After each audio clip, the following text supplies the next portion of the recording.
जगभरात सध्या 79व्या Cannes film festival 2026ची चर्चा जोरदार रंगली आहे. बॉलिवूड आणि हॉलिवूड कलाकारांसोबत यंदा मराठी कलाकारांनी देखील कान्सच्या रेड कार्पेटवर दमदार उपस्थिती लावत सर्वांचंच लक्ष वेधून घेतलं आहे.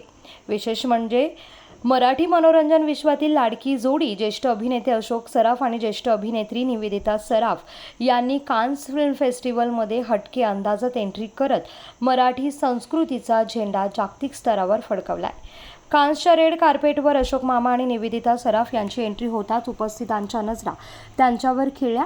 दोघांनी देखील पूर्णपणे मराठमोळा आणि पारंपरिक लूक करत महाराष्ट्राच्या संस्कृतीची खास झलक जगासमोर सादर केली आहे. दरम्यान कान्स फिल्म फेस्टिवल 2026 मध्ये मराठी मनोरंजन विश्वातील इतर कलाकारांची देखील उपस्थिती पाहायला मिळाली आहे.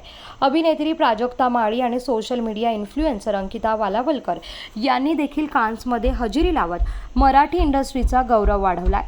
मराठी कलाकारांची ही जागतिक पातळीवरील चमक पाहून चाहत्यांमध्ये अभिमानाचं वातावरण निर्माण झालं आहे.